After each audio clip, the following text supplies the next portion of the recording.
I want to welcome everybody.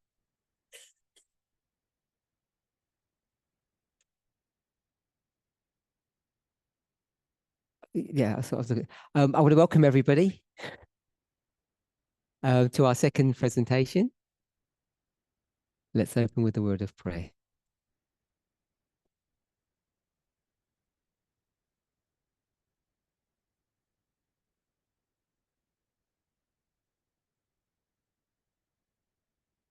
Holy God, we thank you for your continued watch care over us at this camp meeting. Thank you for the truth that you're trying to bring to our attention.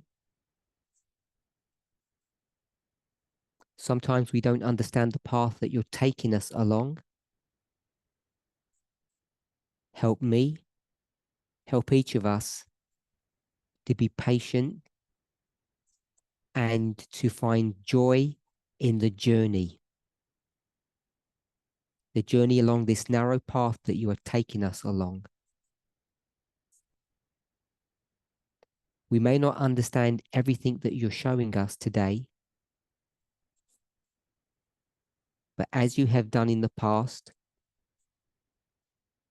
I believe you will continue to do in the future. That you will make known unto us what we don't understand at this moment. Bless us with this promise, this hope, in Jesus' name. Amen.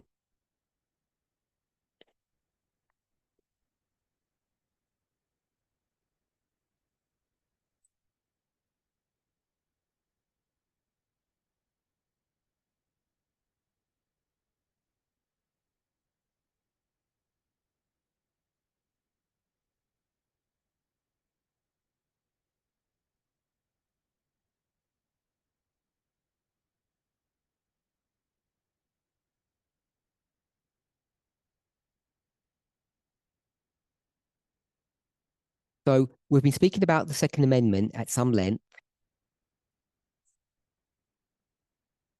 and someone has reminded me, so therefore I want to remind yourselves, that there's a Third Amendment. And it's, well, I guess it's obvious, but it's one that we don't talk about often. So if you're going to, actually, you shouldn't be looking that up because you shouldn't have internet. So I'll do it for you. I guess the quickest way is if I just write it out.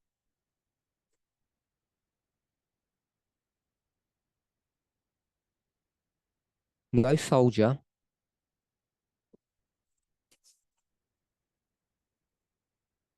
shall, in times of peace, it says singing a lot of times, in time of peace,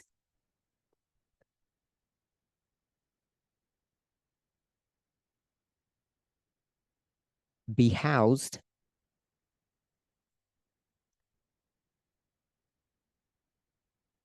without permission of the owner.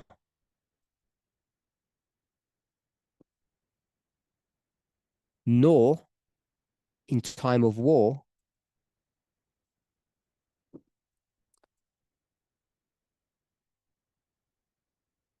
but in a manner according to the law.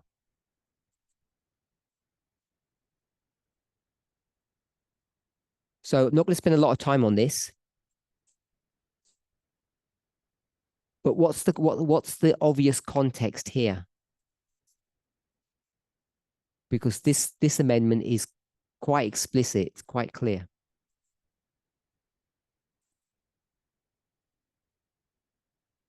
Anybody want to venture? So it's about wartime. Soldiers. These are not the citizens, these are soldiers. Now, obviously, this is a separate independent amendment. I'm not trying. I'm not trying to turn this into 2A. It's number 3.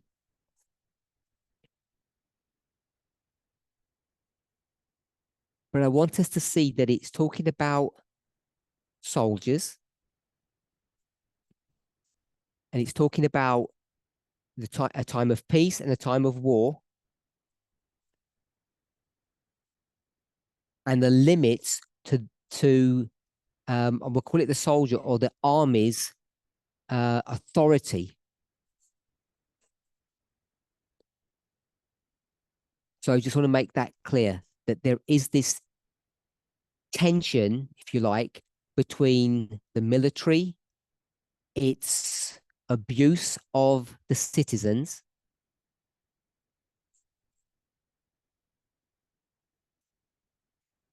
the responsibility of the government or law. Okay, so I received some questions, and together let's see if we can answer some of them.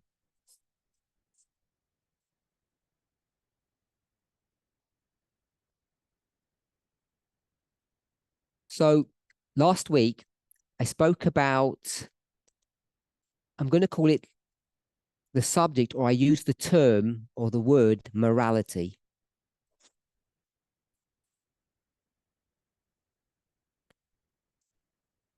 I'll give you the question, then I'll give you the context. Talking about self-defense. So the subject is self-defense.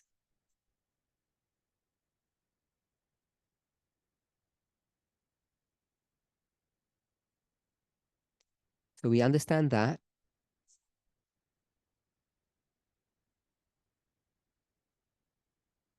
And the question is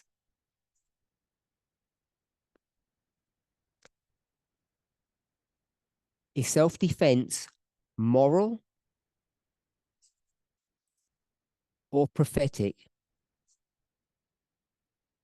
How should we understand that? Who wants to help this person? Put your hands up.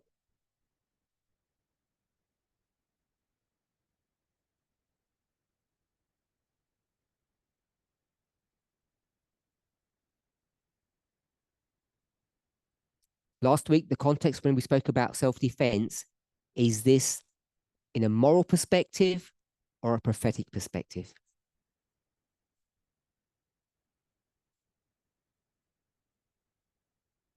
Who wants to have a go?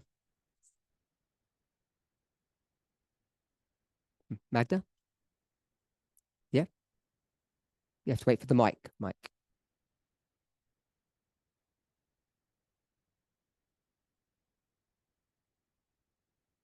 Before you do that, let me give the context. I said that I would do that. So I did a study in 2020, Portugal, and the class was about prophecy or morality. I guess that was the title in some shape or form. It was a series. In one of the classes, I said that the test is moral. So the test would be the great test. And I gave a reason, according to the questioner, because it's about us and our neighbors. So if you remember the context of those studies, this is when, if I phrase it this way, we began to shift from the 4 to the 6 commandments.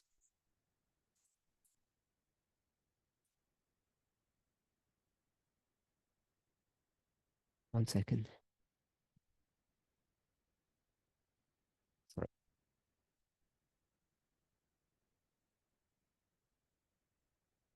So was it the dealing with the 4 or the 6 commandments? If we say defense is okay, would it change the premise of that thought that I've just shared?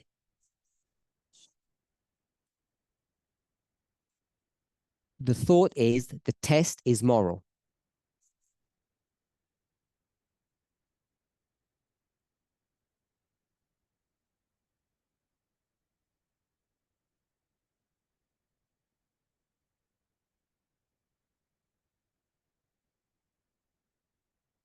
Okay, that's it. Okay. So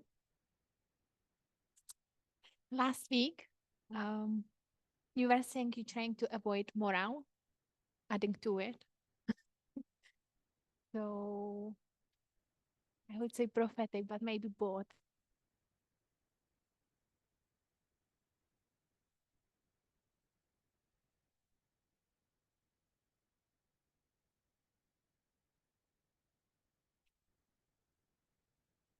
Okay, so last week you were saying that you're trying to avoid moral statements.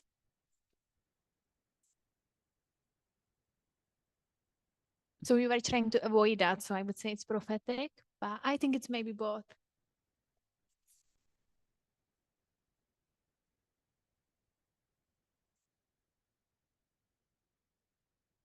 Is that your answer? Could you define morality?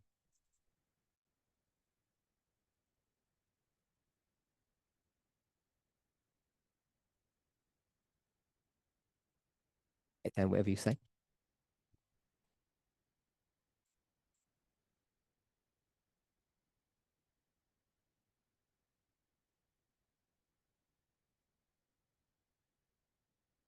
Oh, I was asking you. You don't know? Okay. We'll go for prophecy then. Can you define prophecy?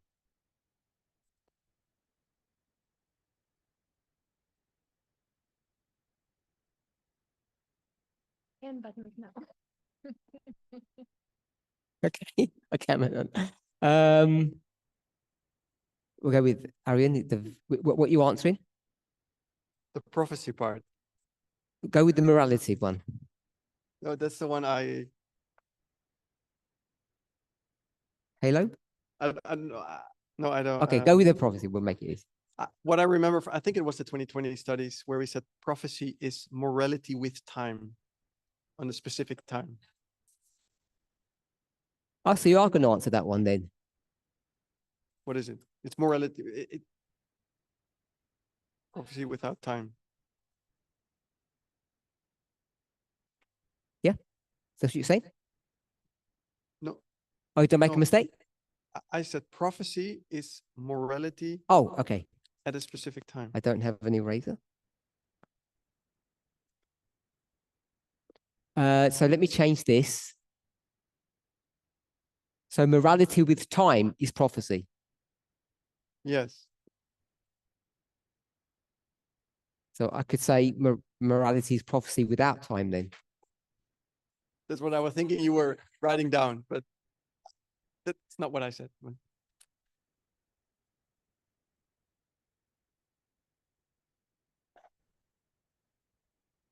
And so prophecy is morality with time. Yeah. Okay, can you explain what that means? Go with that definition. What does that mean?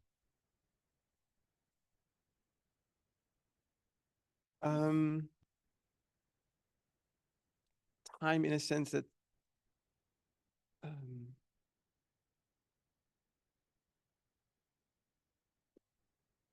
in a sense of present truth. So there is a specific subject that needs to be taught at a specific moment, at a specific time. I'm going to put dispensation then. So let's say whatever, equality or slavery is a moral issue. But it becomes prophetic when it is taught when it needs to be taught at at that time. Okay. So I'm going to put context as well.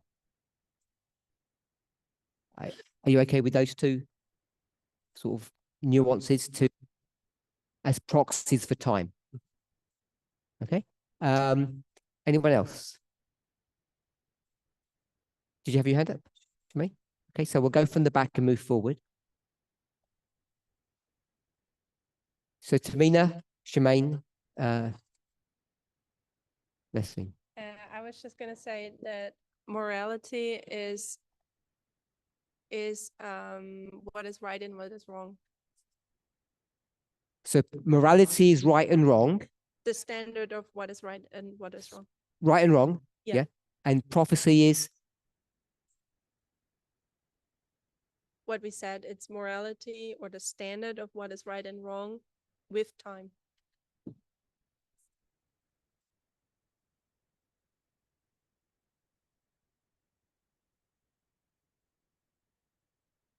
okay, Shemaine. We have the same thoughts. In your own words, please, because I didn't understand what Tamina meant.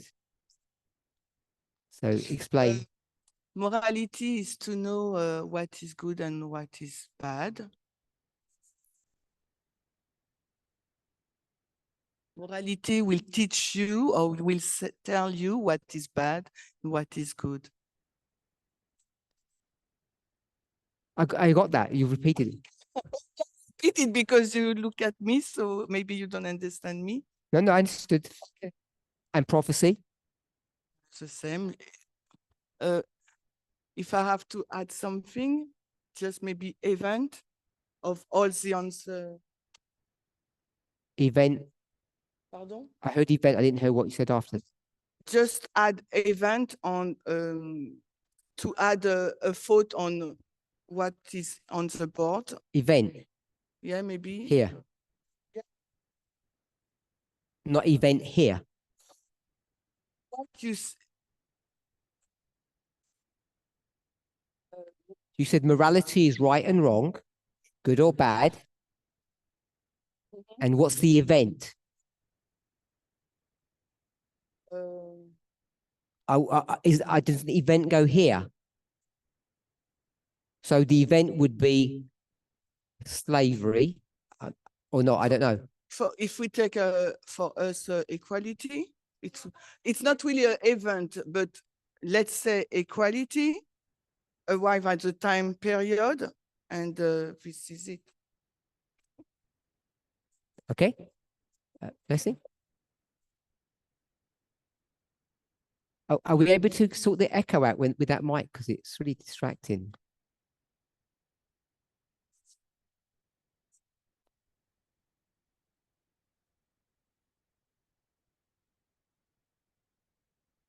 Blessing.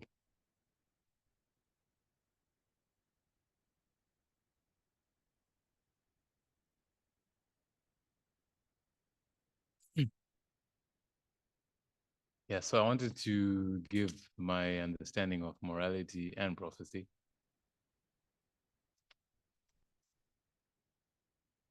So I understand morality to be behavior, both good and bad,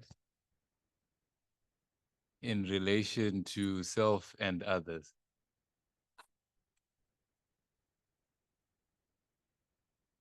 That's my understanding of morality. Okay. So is that right and wrong behavior? Yeah. And then prophecy, I wouldn't necessarily say time, but I would say it's, good and bad behavior amongst humans with a specific direction.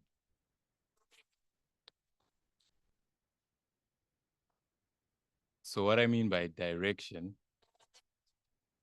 is that human behavior is leading to an outcome, or it's leading somewhere. And prophecy points out where that behavior is leading to. So when you say behavior, do you target what behavior is being looked at that's leading you into a particular place or direction, or is it all human behavior?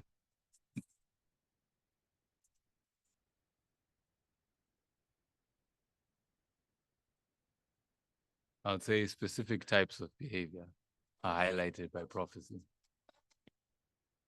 Okay, so when Arian put time there, what did you think he meant? He mentioned something about a, dispensational. So it's not that I disagreed with him, Okay, but I was bringing out the aspect of direction, that it's coming from somewhere and leading somewhere. okay, so like the standard definition of prophecy, Yes. which is what? W- I saw that prophecy was a figurative delineation. figurative delineation of events. Yeah. So that's the direction that you're leading into. Yes. And you have specific issues in that delineation. Yes. So I wasn't limiting it to Okay. a single dispensation, is what I'm saying. And Arian was? Not necessarily. What I'm saying is I wasn't focusing on the dispensation part, because you could think of a specific dispensation. And I was saying it's all one story at the end. All those dispensations are a single story at the end.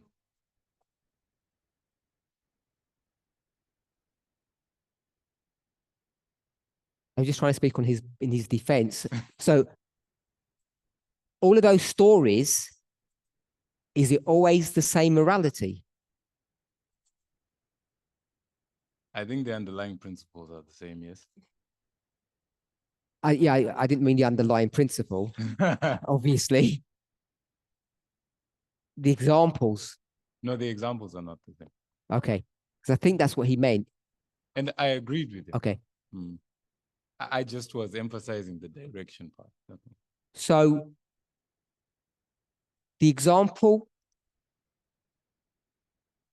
in this time, whatever the example is, you're okay with me drawing it that way?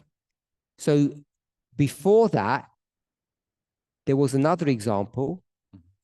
You're saying that? Yes. In a different time. And there's a third example, which is the first one. Is that what you're saying? Yes? Yes. So, who said that? Oh, okay. So, do you agree with that, Ariane? So these three examples, are they connected?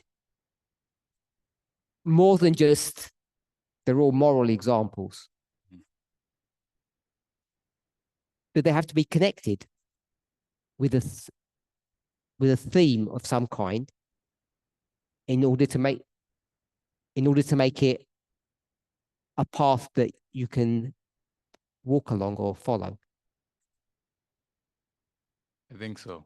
And if you can't find a connection, are you missing something or are you doing something wrong? I'll reframe my question. Okay. Once it's, yeah, okay. So I'll reframe it. Are you required to see a connection between the examples?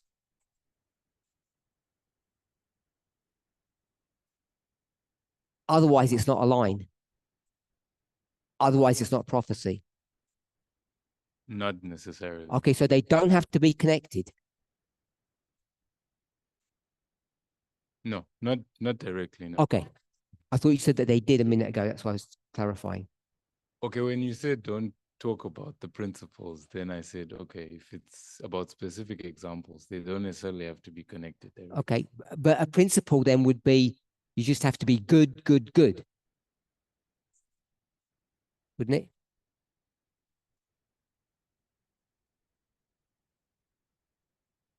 Golden rule, golden rule, golden rule.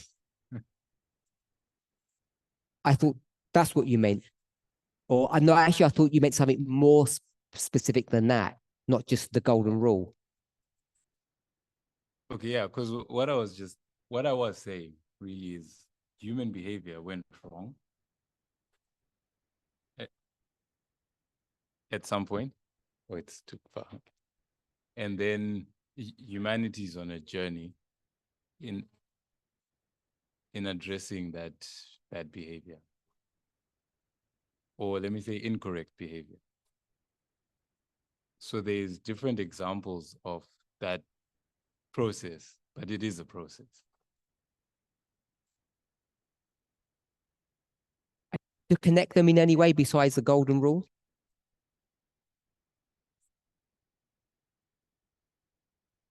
What was in your mind when you said they're connected? So some things, for example, couldn't be addressed as explicitly in a prior time or prior example.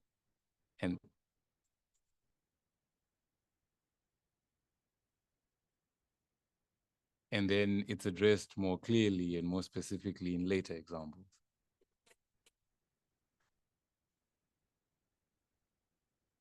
That's what was on my Whatever that thing is, what is the common theme? Because you said it's the same problem, but it doesn't Yes. get addressed. So what is that problem? Yes, the golden rule. Okay, so you want to make it as simple as that, basically, as Yes. it goes wrong. Okay. Yes. I thought you were going to say something like patriarchy is the theme running through all of that, and you can give different examples in different dispensations of a common problem.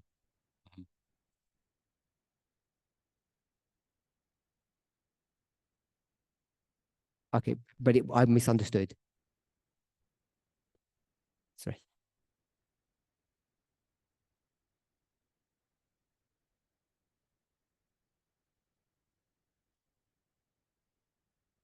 I wanted to ask if the time above, if it was also time 1, time 2, time 3, or it was just time all the same in every dispensation, No, it or says is not a dispensation. it's time 1, time 2, time 3. Oh, okay. Thank you. Rose, you had your hand up?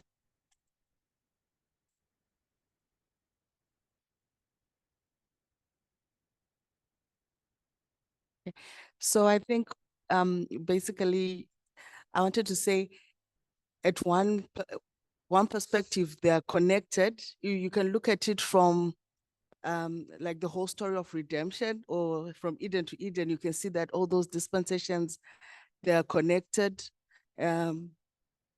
Oh,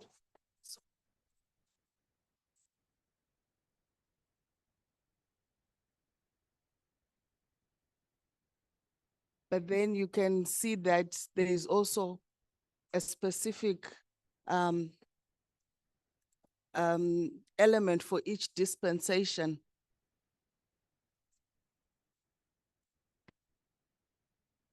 Okay, I don't think you said anything new yet. Hmm? I don't think you said anything new yet. Yeah. Okay, carry on then.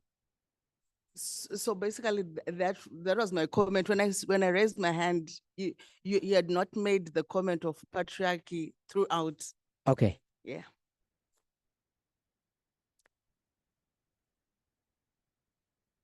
I want to go back to the person's question. Do I address self-defense in a moral point of view or a prophetic point of view? What's the answer? Prophetic or moral? We've got two answers. Emma.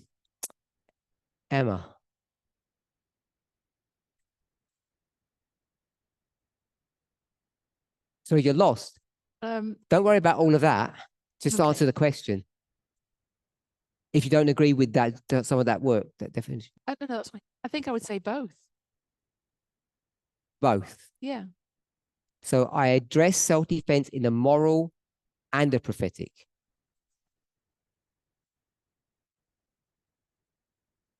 Tell me the difference. How do you address it from a moral perspective? And then how do you address it from a prophetic one? I think I think I see the moral as applying to me right and wrong and my perspective on right and wrong.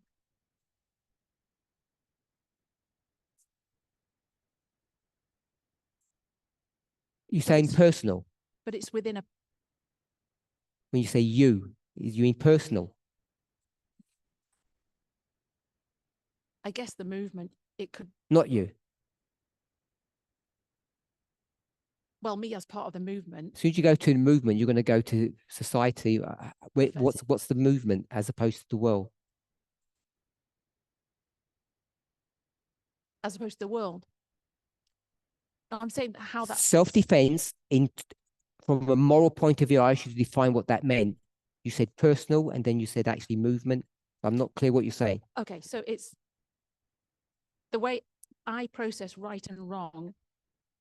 Oh, sorry.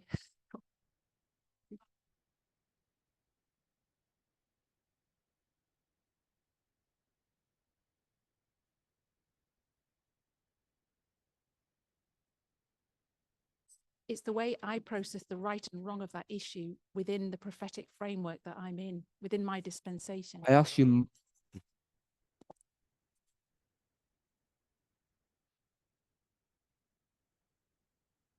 That's the prophetic bit. I asked for the moral bit because you separated them. You separated them. So I asked you, give me a defense for this ideology from a moral point of view. You just gave me a prophetic one. So maybe I'm just, okay.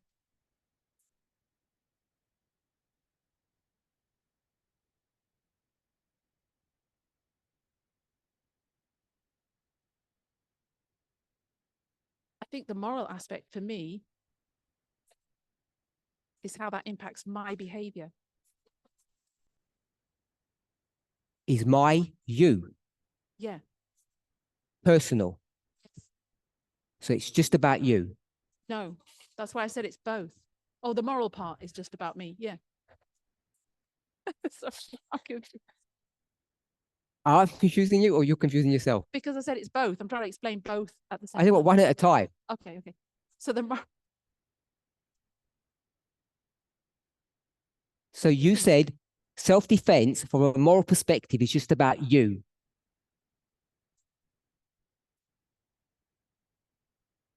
Okay. So now explain self-defense from a prophetic point of view.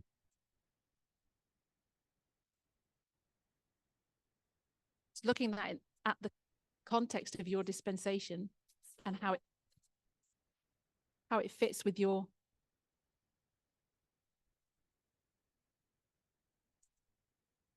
within that context, that issue, that example in your time. I'm not explaining it really. Are you allowed to buck the trend? Buck the trend means go against the prophetic standard. No, Then you don't have a moral perspective. so it's Do you just see that you prophetic don't have one if you've just said no? because we're not allowed to make our own decision outside of that. You're asking the That's what you said, yes. You said moral, I can do what I want, me, myself, I. Prophetic is a dispensational issue. I can't resist the prophetic issue. So you have no personal choice. No. So you have no moral framework, according to your definition. Because you define morality as your personal choice, which you then said you don't even have. It's dictated by the prophetic. Your moral Dictators don't choice. give you a choice, so you don't have a moral choice. There's no morality now. Okay, But let her translate. Go ahead.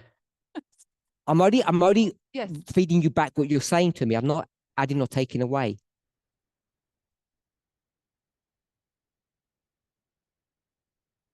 Okay, I agree. Yeah. The prophetic position dictates your right and wrong, what you think as right and wrong. So shapes. So either your definition of morality is wrong, or you don't have any morality.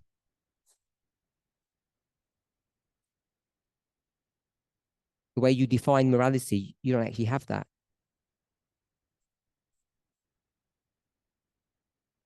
If morality is about choice, it's about behavior. You didn't define that. You said personal choice, not corporate or dispensational choice. That's why I started saying movement. Okay. Change it to movement. You'll get the same trap. If you go to the movement level, it's the same trap. It's not any different.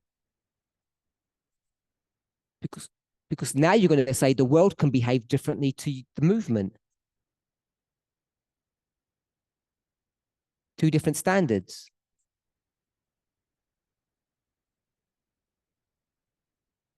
Why? You said that. If you're asking me the logic of what you've said, Saying your morality is determined by the prophetic understanding. whatever rules you apply to you, the movement, have to be the same rules that are applied to the Gentiles or the world. You can't have different rules.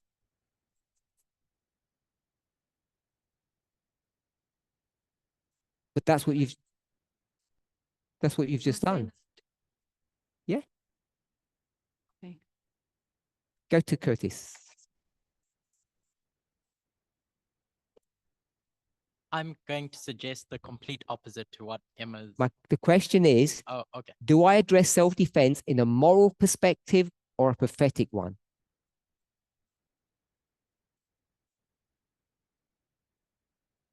Answer that question. At a moral. Sorry? At a moral perspective. Not at a prophetic one. Oh. And what's your definition of morality? What's right and wrong at a personal level? Right and wrong behavior at a personal level. So is there a prophetic perspective of self-defense? Or it's only a moral subject? There is a prophetic perspective. However, I don't think that's what you were addressing. No, the questioner is asking that. Are they asking, is there a prophetic, or are they asking what you were addressing?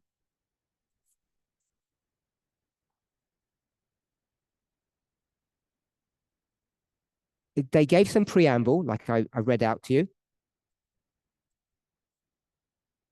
And then they asked the question, when they talk about self-defense, to defend that right, do they address it from a moral perspective or a prophetic one? Okay, having understood the question, it's both. So tell me what each one is. Sure. I'm Defend gonna it use- morally and then defend it prophetically. Which At a moral level would be your right to defend yourself as an individual. And I'm just going to. And then. right there, that's exactly what Emma said. Yes. And then at a prophetic level, it's going to be about as an institution or group or society. That's exactly what Emma said. And now the difference is, can an individual's morality differ from the prophetic?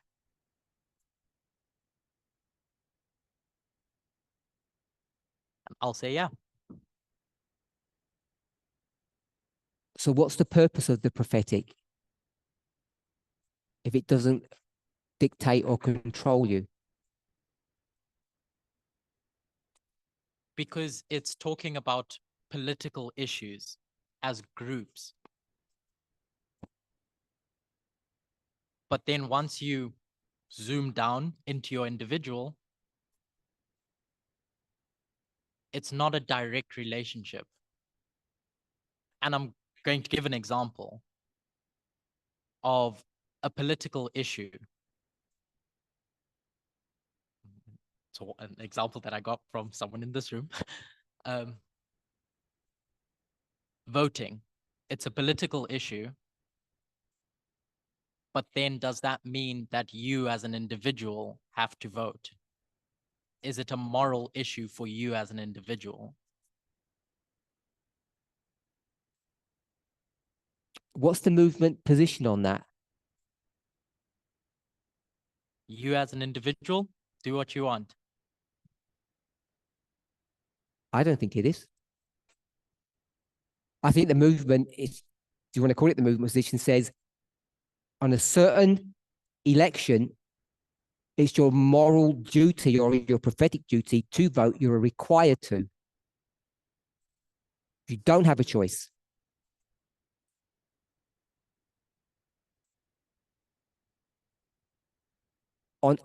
On unimportant rubbish elections, you don't have to, Right. Yeah. because those ones aren't prophetic issues.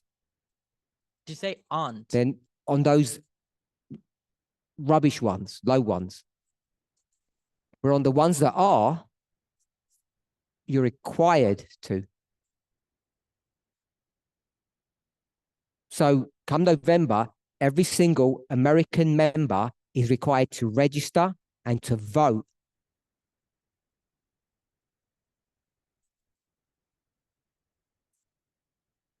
It's their prophetic moral duty to do it. Whichever word you want to use, it's they don't have a choice in that.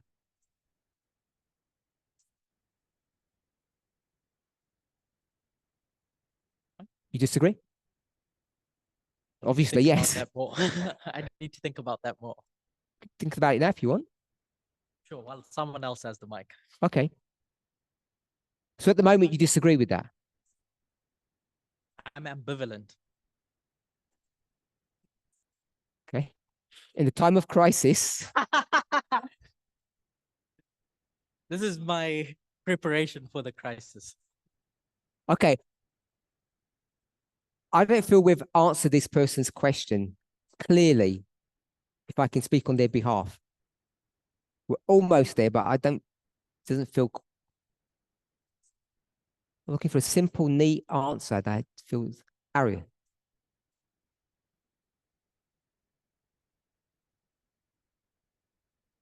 I think it is prophetic. As in our dispensation, we have talked about equality, women's rights. Subjects as abuse and harassment has become prophetic. Subjects as harassment and abuse have become part of the prophetic message.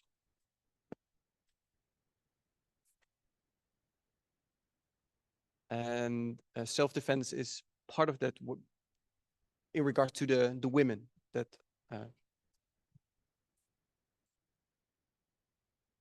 I think we are required to understand at this point in time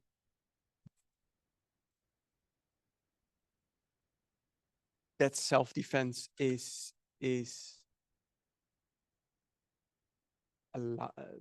required. That every human being has the right for on self-defense.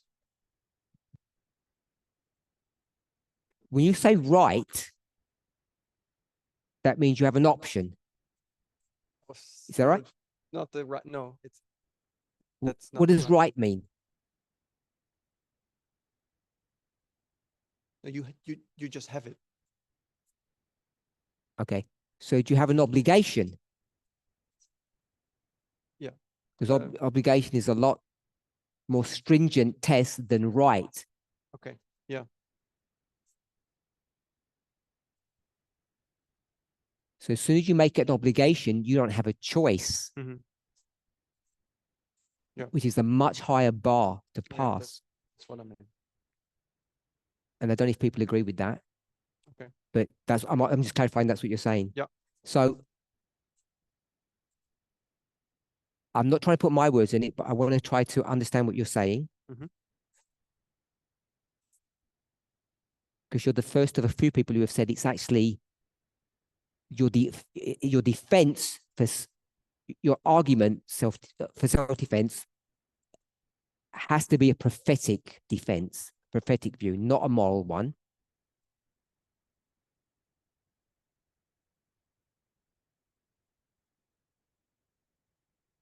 Based upon your definition that you gave, because tucked right in it is morality in a particular context. I think that's what you said, or what you mean. So I don't know if, so I don't agree with that or not. Blessing, then Tamina. Anyone else? Anyone on this side? No? Okay. Okay. In answer to that question, I wanted to say I don't think there's a difference between the moral and the prophetic. I think they're the same. Okay. So you can. he said that from his perspective, he doesn't see that morality and prophecy are different. So I'll let him finish and then I'll comment. So the issue of self-defense is a moral issue. It's a moral issue. And we are discussing it in a specific context. So what I'm saying is the moral and prophetic divide is like it muddies the waters, if I can say it that way. It muddies the waters. It makes it confusing. Yeah, it confuses the issue.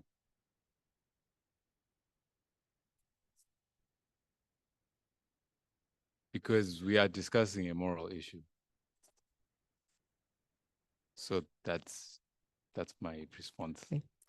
You're doing so well until you said muddy. It's a muddy. Oh, muddy. Oh, He was okay. doing so well before he used muddy the word to make it confusing.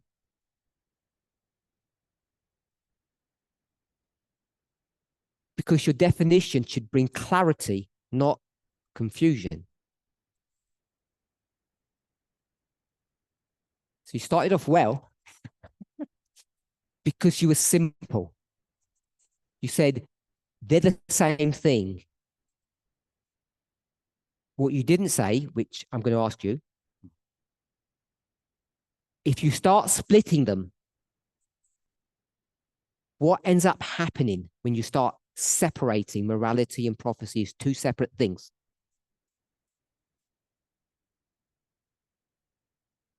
I think you come up with two standards, like two types of behaviors. And to me, that would be muddy. That's what I meant. Ah, good. Yes, I was saying Okay. they shouldn't be separated. Right. If you separate them, it makes it muddy or confusing. Got it. This has been an issue in the movement for a long time. Keep the microphone.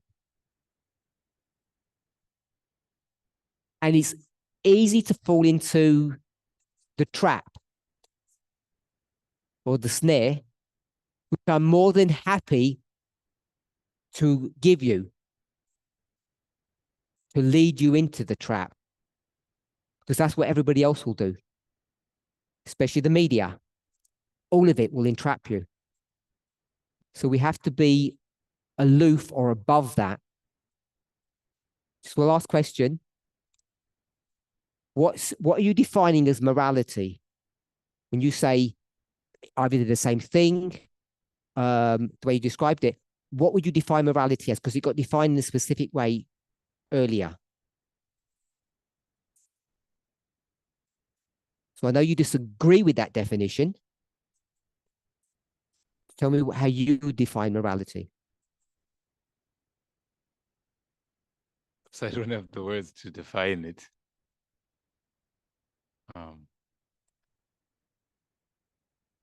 Actually, I don't know how to define it, to Okay. be honest. Tamina.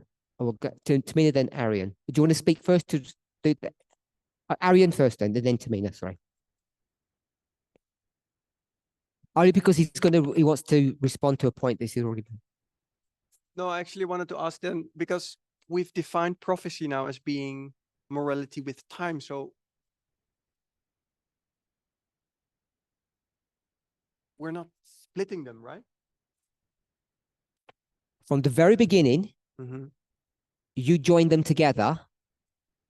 And I think Blessing is doubling down on that. Yeah, I get that. Yeah. Okay. And you, Okay. So I thought he disagreed with No, this definition. he's Oh, agreeing with that premise. Agree? Yeah, he agrees. okay.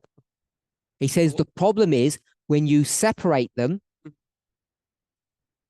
however you're going to separate them, you end up getting into a model that causes you problems.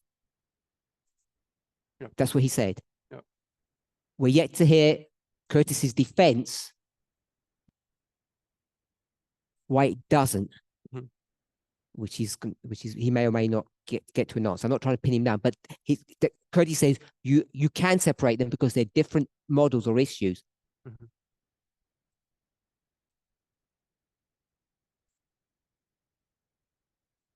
And when Emma did exactly the same thing that Curtis did,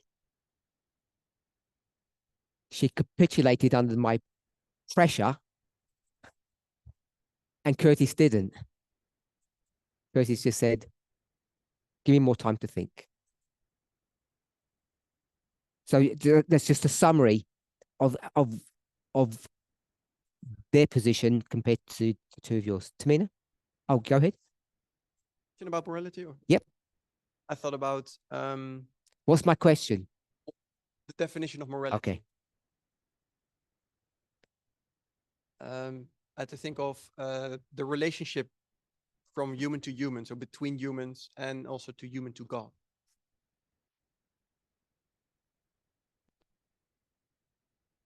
How do you behave towards each other and towards God? Oh, that's the definition. That's what. Yeah. Okay.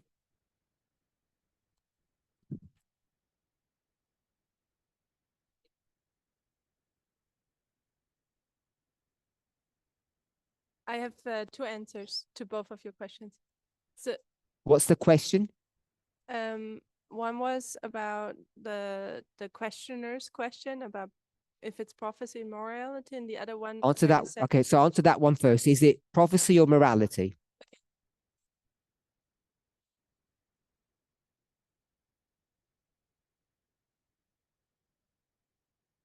How I understood it was that it's prophecy, because prophecy will allow you to use methodology.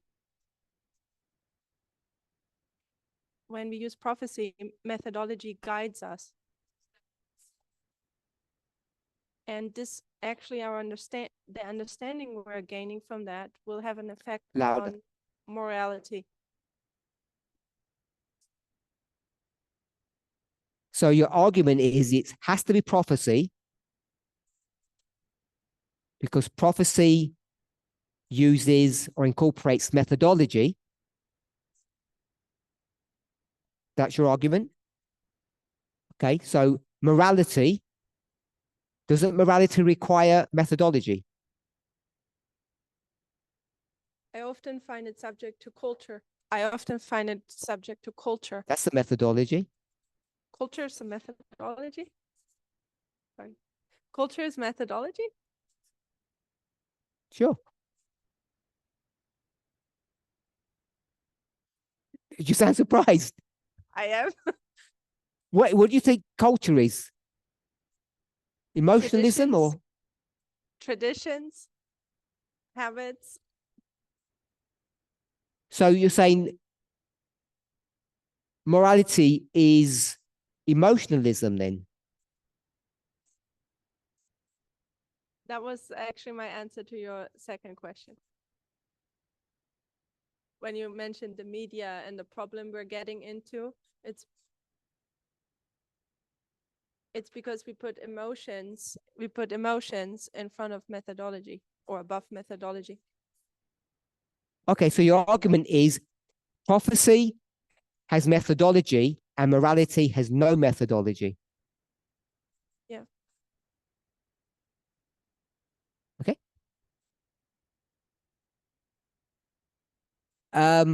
Ignatius, then Curtis. You're going to respond? Your point, that's what I meant, yeah. Okay, so if I had the question well,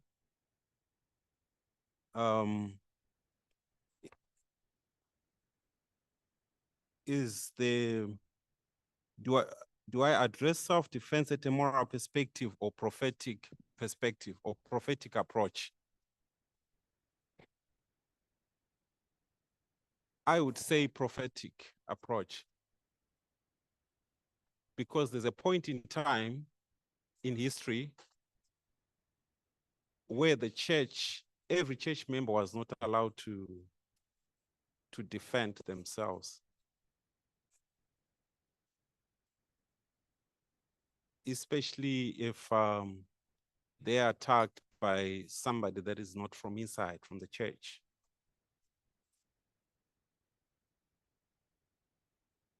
And that is the end of ancient Israel. When Jesus came and is explaining the nature of his kingdom to the Jews, to the church. So in Matthew chapter 5 to chapter 7. Don't quote verses to me. Yes, Just give me yes. So he tells them that when somebody attacks you, you pray for them. Referring to the Romans. So it was not necessary for them to defend themselves against the Romans. According to my understanding, at least.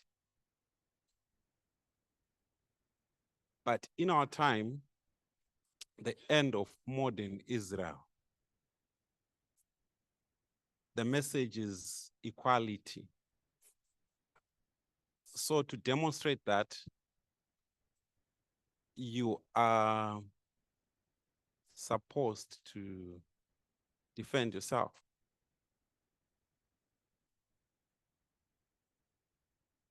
And the external events are testifying to such as well.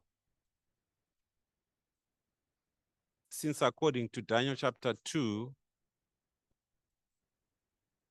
the external events informs how the church is supposed to behave internally. So that's my understanding. Okay. Curtis.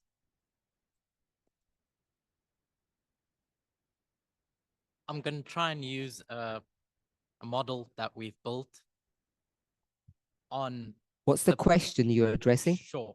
The how we can distinguish between morality and prophecy. How they can be separated. Define morality. You at a personal level. Individual rights. Individual. Define prophecy. Systemic, societal. Corporate rights. Corporate. So you're defining morality as personal rights, prophecy as corporate rights. Sure. Okay. And then I'll go back to our statement, the statement that we used, the personal is political, and how your personal life influences the corporate, and vice versa. So we recognize that, but at the same time, we recognize that individual discrimination that happens, you and isn't the same as systemic discrimination. The fact that it's at scale, it affects society. And so all I'm pointing out is that we recognize that there's this distinction between these two different types of behavior. And so I'm applying that same thought to this, while also admitting that there's an interplay between the two.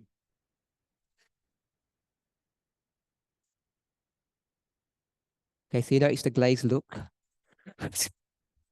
Oh, Rose, you lost me, sorry. I would pursue it, but I want to try to get other people. Sorry. Go ahead. Okay, so I want to take us a bit back in history. What are you trying to answer, Rose? The issue of morality, prophecy, are they separate or like? What's your position? So I'm saying you should not separate them. And you're going to give us a defense of that. Yes, an example from the past. Which is a defense. Yes. Go ahead. So there was a time when we used to have arguments in the movement.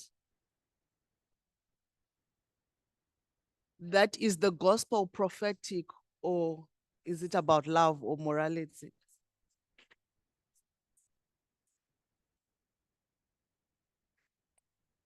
And in the past, we noticed that whenever we take that approach, it's going to be difficult. Difficult or wrong? Wrong. Because people used to argue that is the gospel prophetic or it's about love, or which is morals, I guess.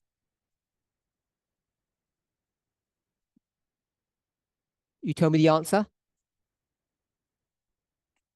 And in the past, we realized that we should not separate, we should not try to say it's prophetic or it's moral. We should not separate. I got that. So give me the answer.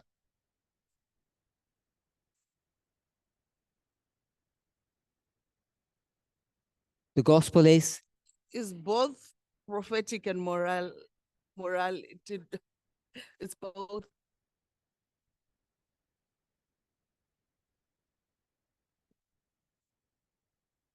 That's what you say?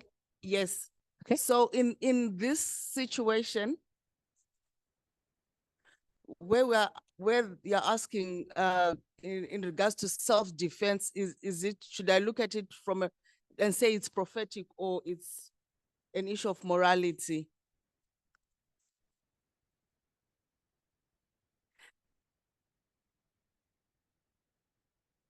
I think to try and separate the two, it becomes error as well. Error. Yeah, to try and say, it I got becomes error. wrong. Yeah. So can you just clarify, is Curtis teaching error? Because that's what he just did. Yes? Elder, I don't want to get into problems. Just clarify, is teaching error? Yeah. Okay. So because the both elements of prophecy and morality are there in the issue of self-defense. You cannot separate them.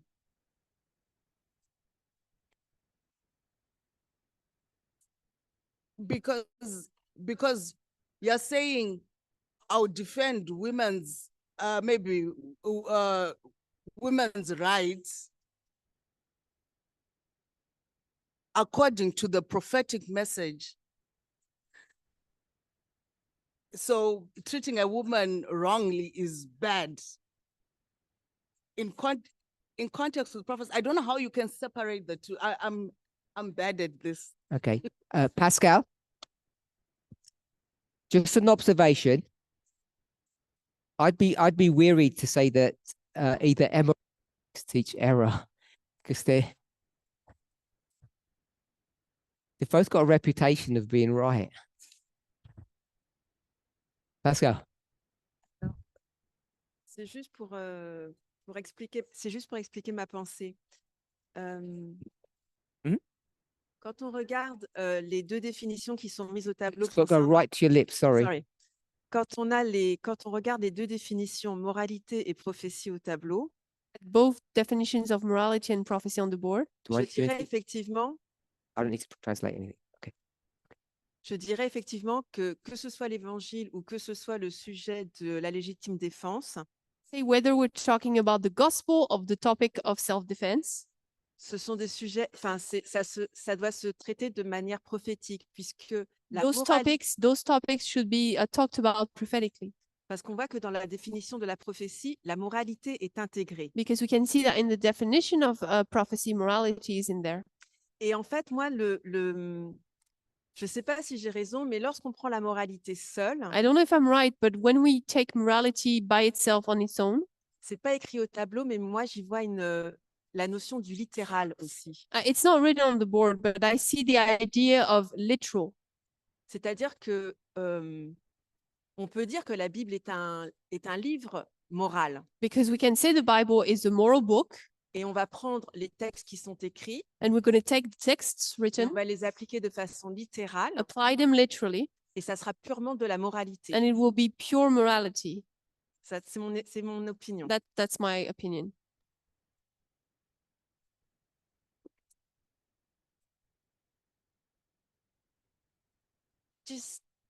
I just wanted to say that somebody said that she's bad in separating moral and prophetic.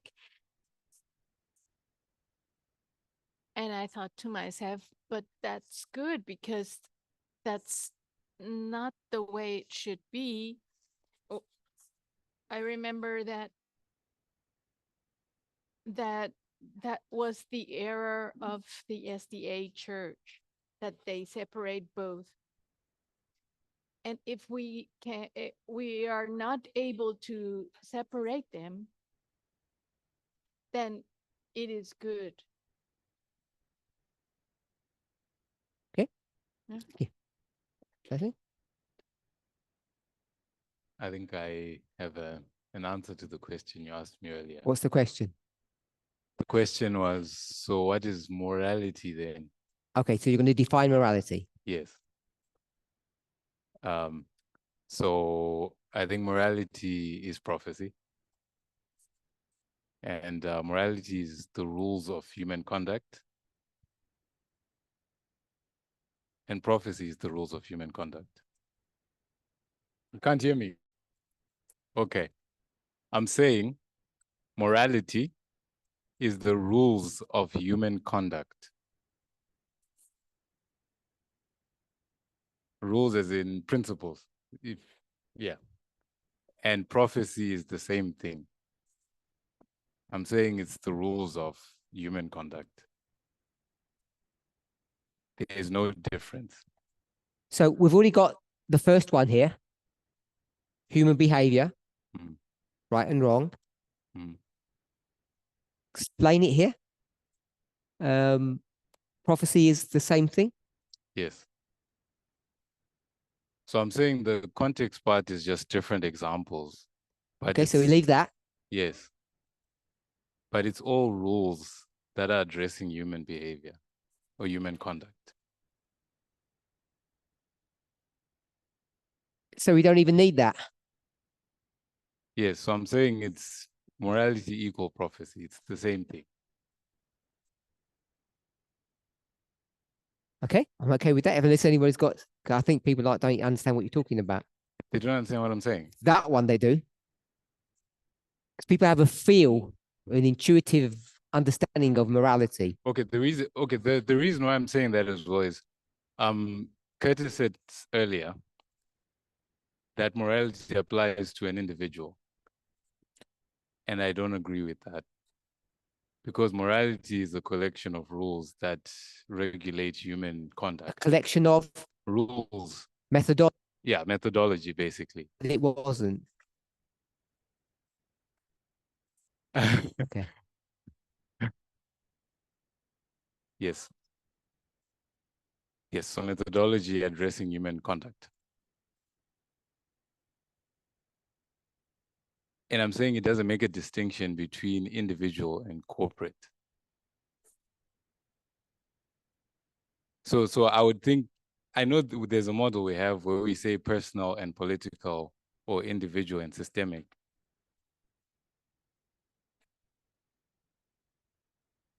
Stop. And I'll stop you there. Okay. You define morality to my satisfaction.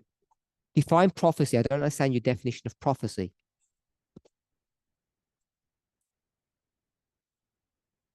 I'm saying it's the same thing. Morality is human conduct, how people behave one to another. Yes. And prophecy is human behavior, how people behave one to another. Yes. Period. Yes. And I was emphasizing the issue of the rules. Rules. Yes.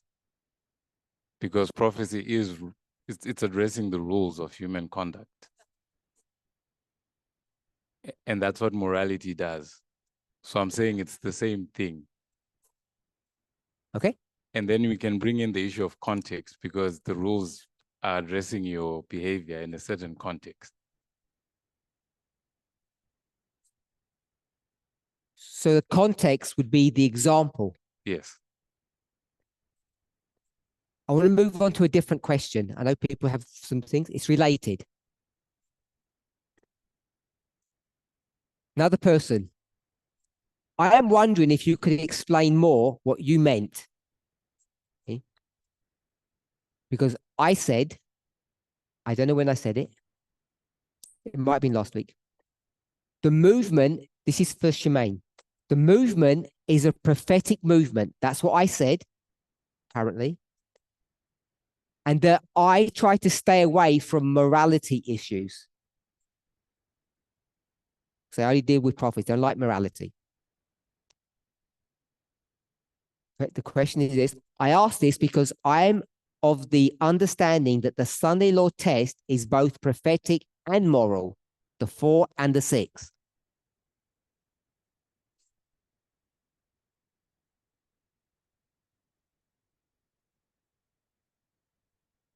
Shemaine, is this a prophetic movement or a moral movement?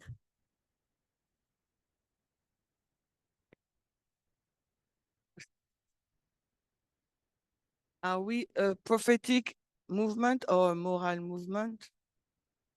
I will say we are both. We cannot Both. dissociate moralities to prophecy. Because equality is a moral issue, but it's coming into on the reform line. It's become also prophetic because it tests us.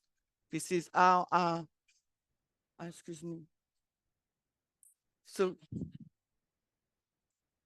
and also we can add also onto that question of time, what we put on the board. I think it's Ariane who says dispensational. So, and it affects our behavior. So this is how I will respond. So it's both. The movement is both. Second question, connected. To me again? Because it's the same question. Apparently, I said, I don't mean that in a bad way. I said we should stay away from moral issues. Do you agree with that? So we should not be member of you are not human being. We are living in a society. We are moral being also. So you disagree with me? We are moral being, but also, so we cannot dissociate morality. So what is the question, in fact? Could I explain? I said the movement is a prophetic movement and that we should try to stay away from moral issues.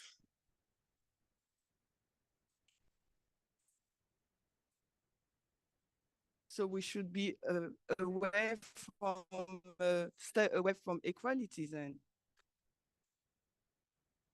So I don't know. So this is how I understand it. So So you disagree with what I said? If you say that, I disagree with you. Good. And then the person said, I asked this because I'm of the understanding that the Sunday law test is both prophetic and moral. Ben oui.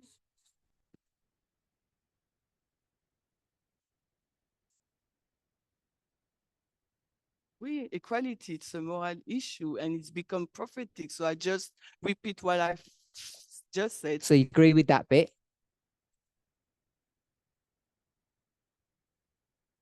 You agree with that bit? So that's mean, yes. And the proof for that is the 4 and the 6. You agree with that proof? Yes, we can, you can use this proof too, yeah. So you're telling me the 4 is prophetic and the 6 is moral. I just said we can use this proof. I don't get into the answer in depth. Okay. Anyone else disagree with me? Brian? Just tell me if you disagree with me.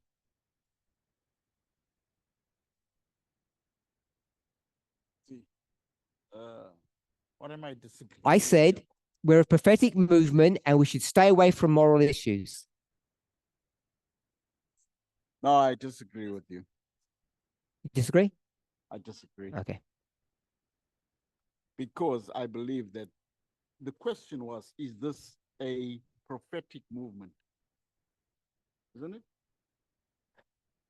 I made the statement apparently. Yeah, but Yeah. after that, the question was, I wonder if you could explain more what you meant by a statement I said, the movement is a prophetic movement and that we should stay away from moral issues.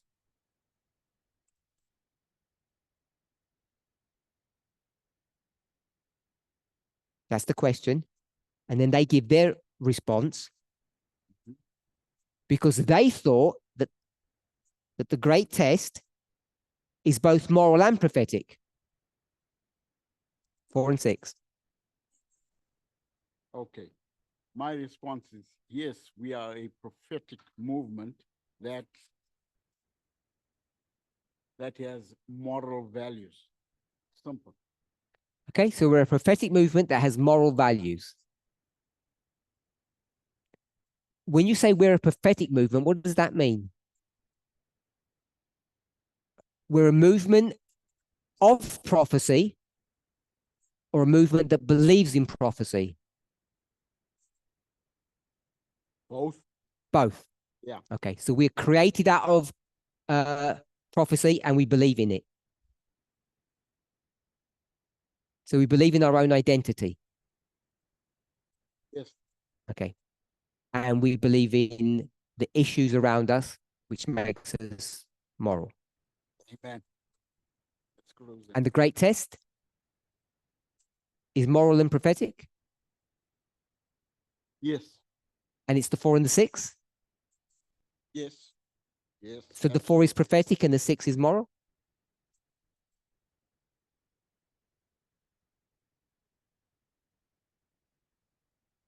I know it's not in front of you, but if you imagine it says prophetic and moral, 4 and 6, that's juxtapositioning.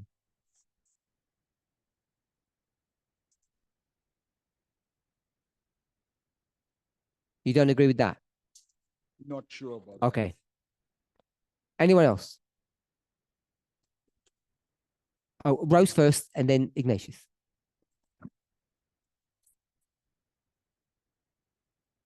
Put your hands up before you, right? Did I say that?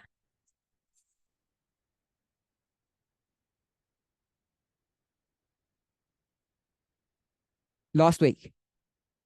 Okay. Because Emma transcribes, that's why I want to know.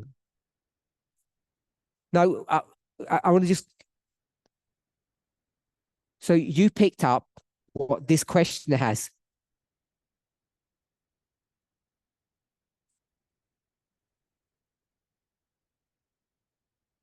Sorry. Sorry about that. So this question resonates with you. Yes. No. Because it sounds like what you heard too. No, because no, I heard it. It triggered me. And then I think I thought about it. And I told myself, he's probably not saying what I, at first sight, you think you hear.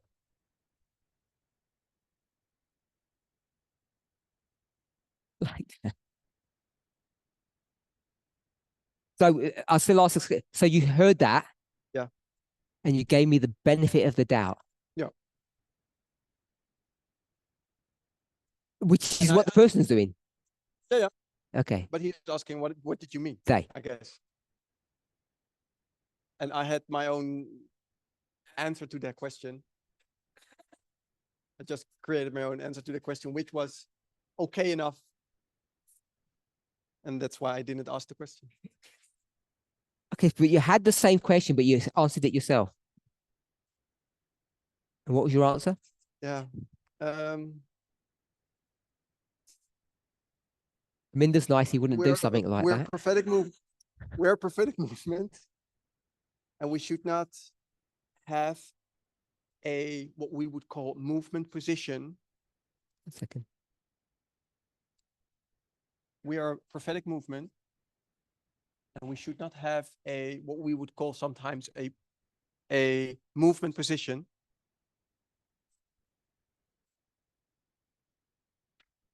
On moral issues that are not created by prophecy. So that might sound similar, but it's very different to how this person's phrased it. Okay, so Rose and then Ignatius. Oh, we'll go Ignatius first because he's just behind you. Oh, you want to do it? Oh, I see, because you're just behind him now. Yeah, I changed the.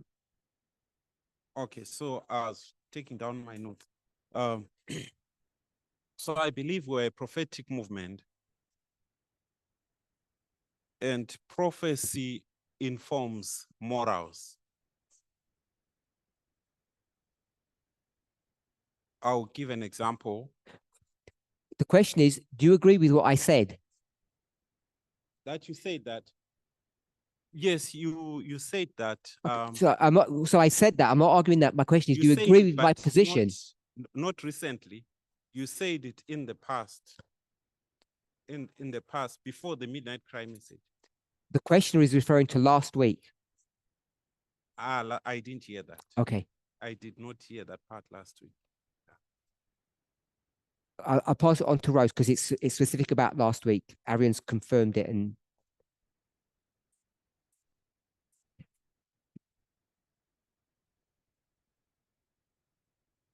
So I want to agree with what you said last week. do you agree with that? Let me put it in, let me define it. Okay. So we said morality is the right or wrong behavior, right? And I want to say prophecy is right or wrong behavior, which is morality.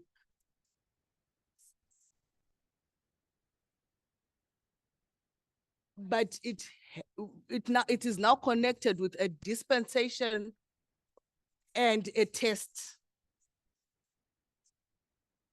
So prophecy is morals that are connected with a certain dispensation that comes with a test.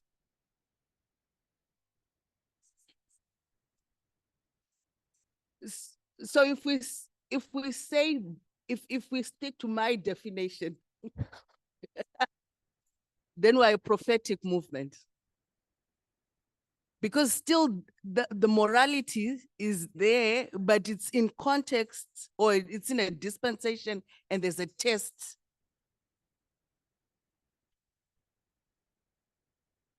So you just broke all the rules. Working on my definition, not your. But that's good. I agree with what you said. Tamina. From what I remember from last week, is that you mentioned that it's surprising what we can get, what kind of answers we get when we let not emotions let us guide us, but methodology. And I think your statement there was made in that kind of context, that we should not let morality or in that moment emotions guide us, but that we're reminded that we're a prophetic movement and we're guided by methodology. So you still disagree with what Blessing just said? That they're the same? You mean that they're the same? I can't hear you. What Blessing said? Like what he said a lot today. The last thing he said was that morality Together. is based upon methodology. You just said it wasn't again. You said prophecy is methodology. Well, I was answering to that person Sure. based on what you said, not what Blessing said. So Okay, so let me try to answer the person, because I got this question a couple of times. This question that I've just read out, it came in various shapes and sizes. But I wanted to read this one out, not the other ones.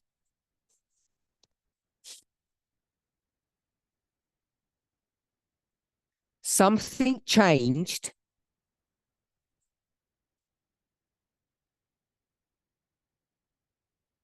when? So something changed in 2014, which was a Sunday law. What changed? If you're going to do that, you've got to have the mic.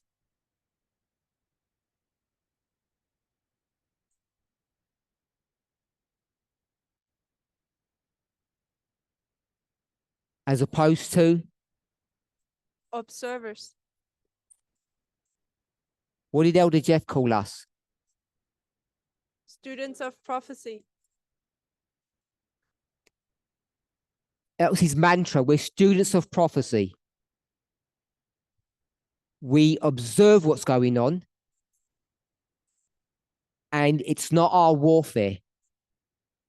So we have a certain level of objectivity. But today, we have a bad attitude in our movement, which is expressed as what kind of a term?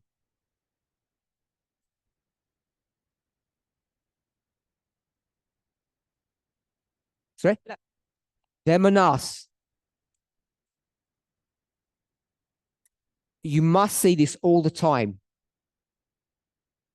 If you go onto one of those forums, they do it all the time. People tell you how bad they are, which then means how good we are. So we've fallen into this mindset of this them and us. And what I tried to explain was this is not a matter of bad habit. It is a bad habit now, but it's been created or precipitated because of the dispensation that we're in. So if you go to the Spirit of Prophecy, not that one, Ellen White's writings, where's the focus of her attention? The Sunday law. Because at the Sunday law, what do we do?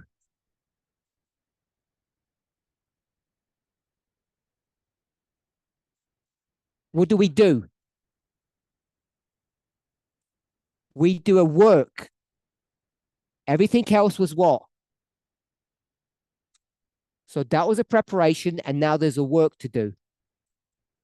Ellen White's really clear about that. And that's just another way of saying we now do our job or act our part. So prophecy is now controlling our behavior. And we've just had numerous definitions or explanations that our behavior is morality.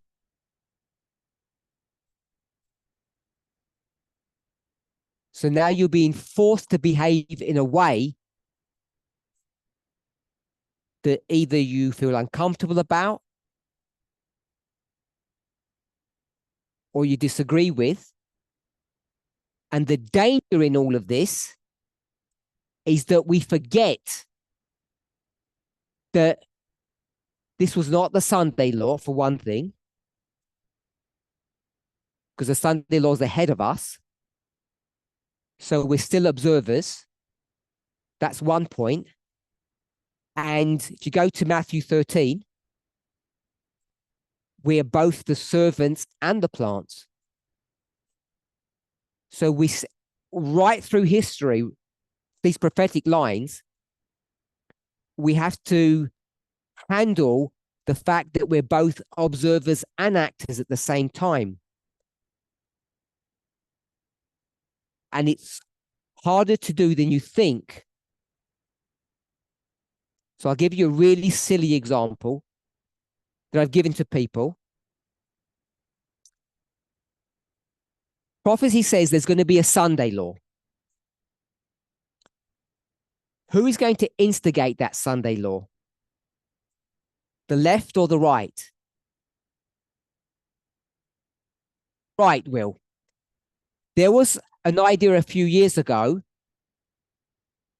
based upon Elder Tess's reference or comment on a Spirit of Prophecy quote. What was that issue? Does anybody know? The executive branch is not necessary because of the SOP quote. And when Elder Tess read that quote, people were under the idea that you don't need a right-wing executive branch.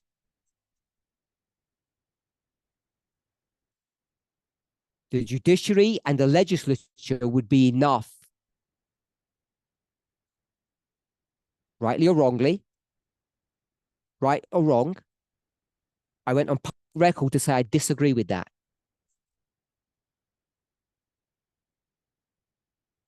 Not that I disagree with what Elder Tess said, but I disagree with that idea.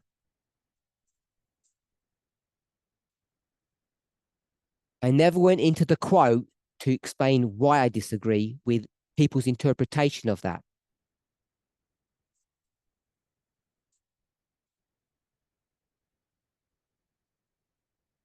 So if that's the case, we need a right-wing executive branch. Are we all in agreement with that? However, would they get that? So if that's the case, and that's what prophecy is teaching, should we be in agreement with prophecy or should we resist prophecy? Should you put your vote with prophecy or stand in opposition to prophecy? Monica, stand with prophecy or fight against it? You're going to fight against prophecy. If that's what you mean, that it's the right wing who brings it, then we should fight against it, vote against it. So this movement is supposed to resist the prophetic imperative.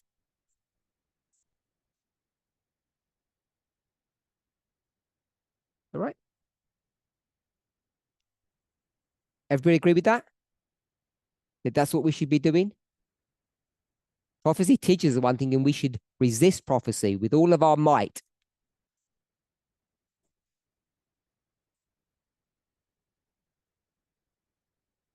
make sure it doesn't happen.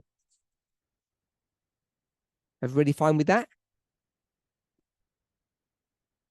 Yep. Is that a spirit of prophecy guideline? Advice? It is. When I say it that way, you know that it is. Because Ellen White says, we don't wait for the Sunday law. We resist it. So lots of people fall into the trap of that argument. So just want us to be clear that when we deal with this subject, that we're supposed to maintain a level of objectivity. And I define that we are a prophetic movement. And then I said, if you start doing them and us, you'll get into a problem. What's the problem that you're going to get into? The same as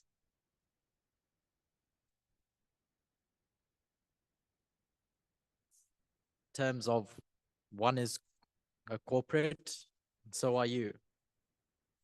So you're bound by the same rules, essentially. I agree with that. Anyone else? Yeah. Okay.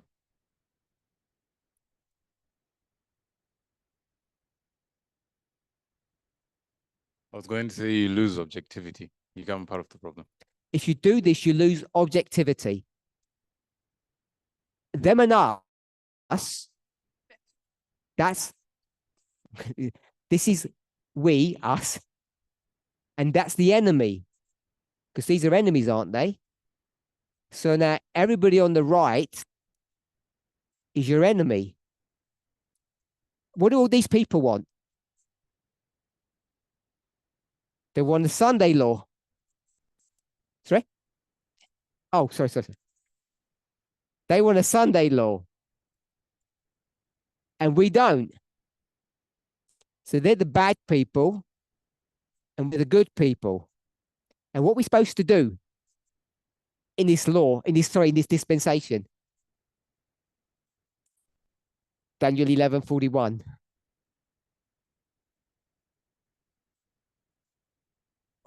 I won't quote Daniel 11:41, but come out of her, my people.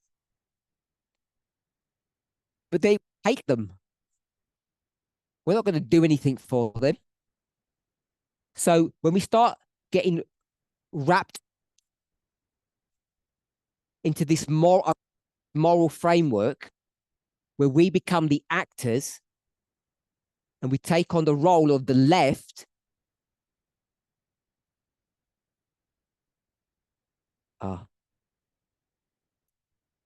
I'm going to have to stop. Okay. What ends up happening is we lose objectivity. And the people that we are supposed to be supporting or helping, you can't help any longer because they become your enemy. And above all, we need to remember what our purpose here on earth is. That we're an extension of the kingdom of heaven. So that was the point I was trying to make. And I can't remember the wording that I used, but obviously it got lost in the translation. So I'll summarize. When I say we're a movement of prophecy, we're supposed to be outside of the problem and observe what's going on, even in the history of the Sunday law. And then I said we should stay away from morality issues. What I didn't mean is that we stay away from issues. It means how we speak about and report on issues.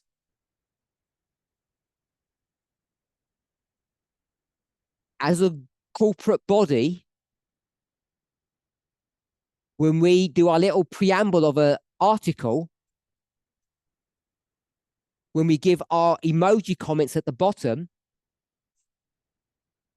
it shouldn't be, yeah, I hate them, they're bad people, or whatever variation of that idea that you want to say. The us, people on the left, don't misunderstand me, don't need saving because they're on the right side. And who's going to save their enemies? That's why when you go to the New Testament, you see this model being played out over and over again in the work and ministry of Paul. He doesn't go hating them. They're his mission field. That was the point I was trying to make. And I think that's what Arian said in his answer. Okay, we've run out of time. And we've got internet problems. Let's close the prayer.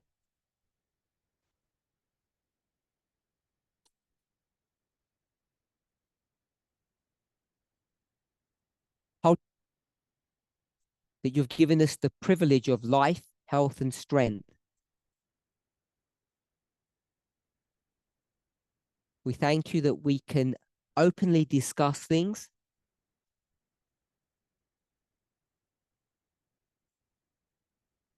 That we can disagree with one another.